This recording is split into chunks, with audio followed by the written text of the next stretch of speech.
Hey, what is up, guys? Rules for Rebels here. We're doing a Bitcoin update, Bitcoin to the moon. It is December 21st. It's about 8 in the morning.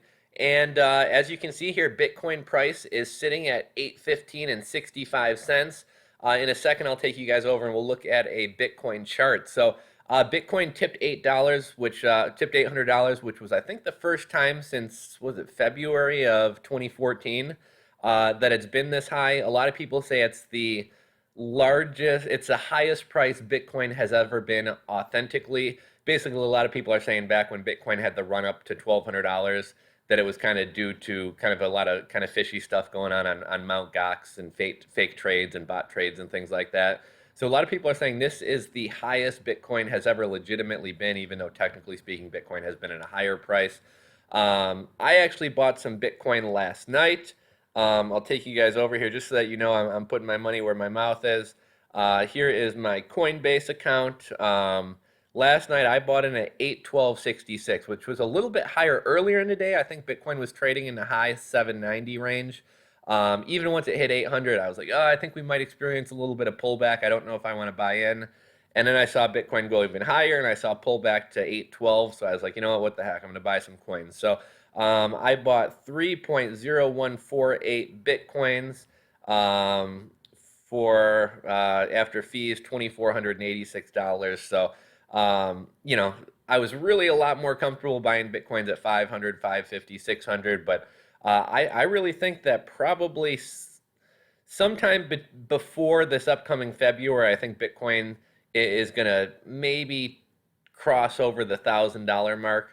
There's a lot of kind of crazy stuff going on in the world economy. We saw back when, what was that, Cyprus or Malta, when they started seizing people's bank accounts. Something like that can't happen with Bitcoin because there's no central control. More recently, I forget exactly what the situation was, but basically, like India limited cash withdrawals from the bank. They're I guess trying to tamper down on like their black market currency and things like that. I think there's like a limit to how many 500 notes you can turn in at a given time. So when stuff like that goes on and it starts affecting people's money, the wealthy people in a lot of those countries start putting their money into Bitcoins. Why?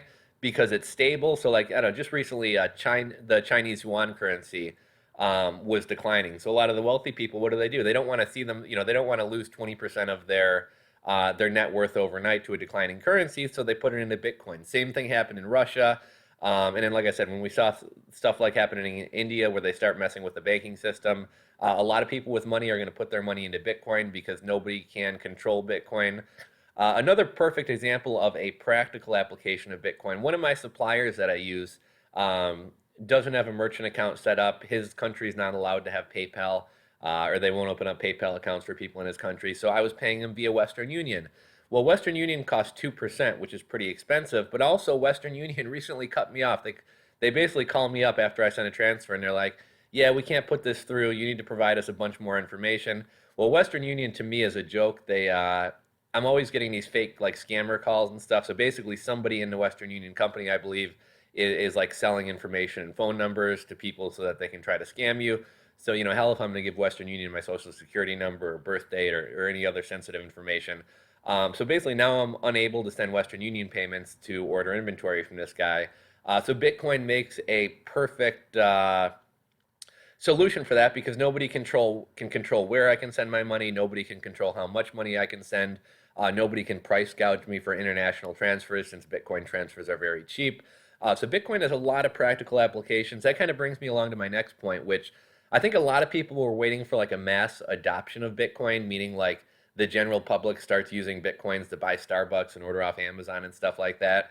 And while I do think that that could happen, and while Bitcoin is making moves to have like quicker transfer times and to do things to enable small payments to go through more quickly and easily and seamlessly. Let's go back over to the Bitcoin chart here. I really don't think mass adoption of Bitcoin really matters that much, and that's kind of a recent shift in thinking for me. Basically, my thinking is this: Bitcoin has a lot of uses. Like I said, it's outside of the control of governments. It's outside of the control of banks. The transfer fees are very low. There's no chargeback. So who is Bitcoin useful to? Bitcoin to me isn't really going to be meant to buy coffee. I mean, hell, I can use cash or I can use my credit card to buy coffee at Starbucks or Dunkin' Donuts or whatever. I don't really need Bitcoins. It's not a necessity. However, in terms of a safe long-term storage of value, Bitcoin is super good. In terms of staving off inflation or a falling currency, in the case of people in like China buying Bitcoins to preserve their wealth, Bitcoin has a lot of practical applications. In terms of people who are in high risk e-commerce industries where they face a lot of chargebacks or maybe can't even get credit card processing, maybe somebody's got a vape store or something like that. Again, Bitcoin makes a great way to transact business. There's no chargebacks. Nobody can tell you, oh, you can't have a Bitcoin account to process merchant transactions. So Bitcoin has a lot of practical uses, and I think the value is only going to rise because of that. Also, as we see more countries doing kind of crazy things with banking, I think Bitcoin value is only going to get more and more. So here's in the past 24 hours, I mean, we were at, what, 791? Yeah, I don't know, 791. And here as of, what, 24, sorry, my screen kind of froze here. Here we're kind of peaking. It's 8:15:38 at 8:08 a.m. December 21st.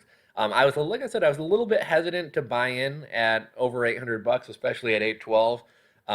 But you know, at like 790, I was like, oh, I wish we'd have like a pullback to 770, 780, and I'd buy. And as I saw it just continuing to go up, I was like, you know what? Next thing I know, it's gonna like shoot up to $1,000 tomorrow. Like I got to get in. So, like I said, I just showed you guys. You know, I just bought a little over 3 Bitcoins. I'm continuing to do my $25 weekly purchase, and if I see any pullbacks, I'll probably go ahead and buy some more Bitcoins. But yeah, I'm gonna go ahead and make a prediction that by February of 2017, Bitcoin's gonna be kind of teasing the 800 or the $1,000 mark. I've heard a lot of predictions that by end of 2017, Bitcoin's going to be 17 or 1800 bucks. I definitely think that's in the realm of possibilities. So let me know your guys' thoughts on Bitcoin. I haven't been following it like super closely, or at least not as closely as I used to. But I'm still continuing to accumulate Bitcoins. I know there's a lot of things going on right now. I read an interesting article about 10 reasons Bitcoin could be worth, $10,000 by 2017. And there's a lot of people trying to put out like Bitcoin ETFs and funds and things like that. And I think that's going to pick, if that goes live, if the SEC approves it, which I think they have, as soon as that goes live, there's going to be a lot higher trading volume. And I think that could drive the price up as kind of, financial uncertainty and countries start playing games with their people's money in the banking systems. I think Bitcoin's going to become even more valuable and more useful to people. So yeah, I think we're going up, up, up. If we shoot up to say 850 or 860 in the next couple weeks, we just hit 816. If we shoot up to 850 or 860, I can see some people taking profits, and we might have a little pullback. And what I mean by that is people who bought in at $500, people who bought in at $600, people who bought in at $700. If the price jumps up quickly to 860, some of those people are going to be like, you know what, I'm going to sell off and take some profit. So you're going to see a lot of people who are maybe up a couple $100 per coin, selling off, trying to keep some profits. And that's going to cause the Bitcoin price, in my opinion, to pull back a little bit. So I mean, if we jump up to 850, 860 quickly, I could see us getting a pullback down to 820, maybe 800, maybe even, the 790 range. But yeah, it'll be interesting to see where things go from here. So curious to hear your guys' thoughts. Where do you guys think Bitcoin's going? Where's Bitcoin going to be? I was going to say at the end of the year, but that's only about a week away. But where's Bitcoin going to be in the next 90 days? Where's Bitcoin going to be in the next 6 months? Where's Bitcoin going to end in 2017? I want to hear your guys' thoughts. Drop a comment in the comment section below. If you're not subscribed, please subscribe. Check back for more videos, and we will talk to you guys soon. I got a giveaway, Christmas giveaway contest thing going on in the next couple days here, so stay tuned for that. Thanks for watching, guys, and I'll catch you guys later.